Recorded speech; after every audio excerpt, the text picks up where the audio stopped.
Hello! Today I wanted to share with you how I made this website for a curated vintage thrift shop using my new Squarespace template. The template starts out using a co-working cafe as the demo site, but I wanted to show how it could look for a completely different kind of business. So to start, I knew I wanted to use a vintage thrift boutique shop as kind of the business to reimagine this template because I feel like I've seen so many of these cute little vintage curated shops out there, and I think this template could really help them stand out in the crowd and take their website and branding to a whole new level. I had the idea to make the branding kind of like retro, feminine, with bright colors and flowers, which if you've seen any of my old art, you know I'm a big fan of like retro florals. The bonus graphics that come with the template include this flower, which felt perfect for the brand, so I wanted to use that. And from that, I came up with the name Bloom for the business.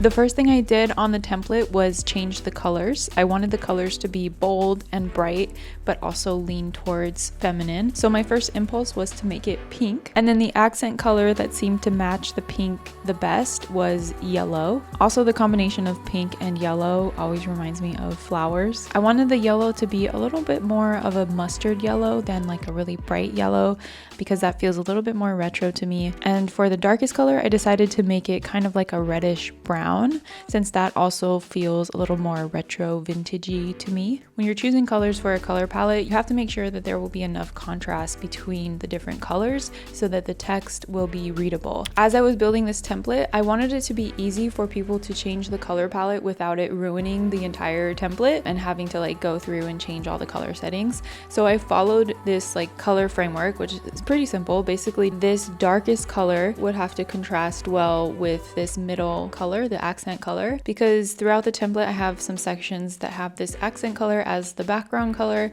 and then they're using this dark color as the text on top. So those two need to have good contrast, and then same thing for these two colors. The second lightest color and then the second darkest color should have pretty good contrast so that the text is readable in those sections as well. And to test the contrast is good, you can kind of eyeball it, but it's probably a good idea to also use a color contrast checker just to make sure that it will be accessible. So with that in mind, I continued to tweak the colors until I landed on this palette.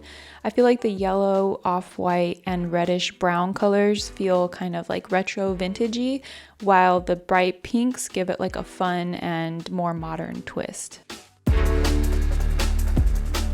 Next, I tackled the fonts, specifically the main header font, which kind of sets the tone for the whole website. There are so many fonts available natively in Squarespace. I actually think Squarespace has the best selection of built-in fonts compared to other website building platforms. But unfortunately, there's no way to like filter this list of fonts. Sometimes you can kind of scroll through and get lucky and find one that you like, but most of these fonts, if not all of them, come from either Google Fonts or Adobe Fonts, and both of those websites allow you to filter and kind of search for fonts based on their style. So I prefer to actually go to one of those websites, usually when I'm trying to find a font. Not all of the fonts on Google Fonts and Adobe Fonts will be available in Squarespace, and also you might not have access to Adobe Fonts if you're not paying for an Adobe subscription, so you might be just limited to Google Fonts, but Google Fonts are all free, and so if you do happen to find one here that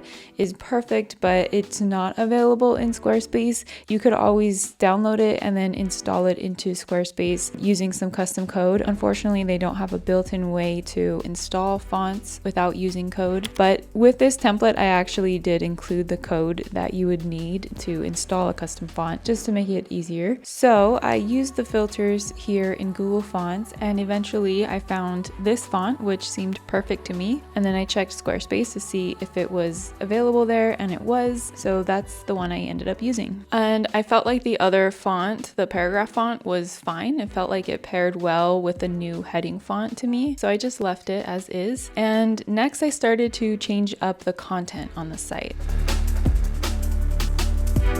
One of the main features of this template are these dynamic graphics, which adapt to your color palette. So normally if you buy a template that has graphics baked into it, you need to edit the graphics in another graphics program like Canva to update them to match your colors. But I wanted to make it easier on people, and as you can see, I also included some other graphics that come with the template in this bonus graphics page, which you can just copy and paste whatever graphics you want into the page that you want them. And they already have all the code baked in to adapt to your color palette. It's best to have high quality original photos for your website. If you can, it would be great to hire a photographer to have a little photo shoot and get some good professional photos of you and maybe your workspace or your products. You can also use stock photos like I did here, but try not to use too many because then your website might start to look a little generic. I ended up deciding to rearrange some of the sections. Since this is a clothing store, the main thing we want people to do is shop, so it makes sense to have the shop section further up on the page. In fact, I probably could have put it up even higher, and then I opted to just remove this section that was up here instead of moving it back down because I didn't really need it.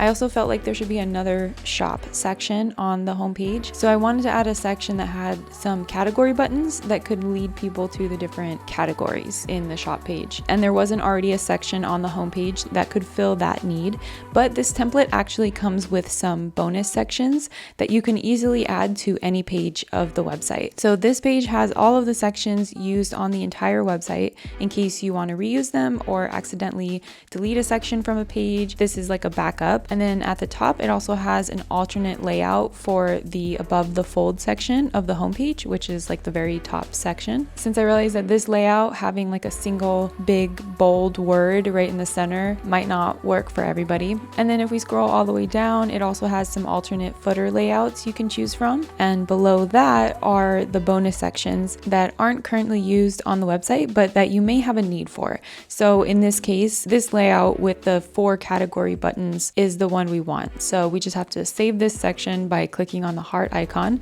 and then go back to the page where we want to add it, click on add section, and then go to saved sections and it will show up here. So then we can just add it to the page. So at this point, I realized I needed to set up the shop so that I would have categories to link to. So I went over to the shop page. So the template comes with some pre-existing products and categories. So the first thing was to clear all of that out and create the new categories.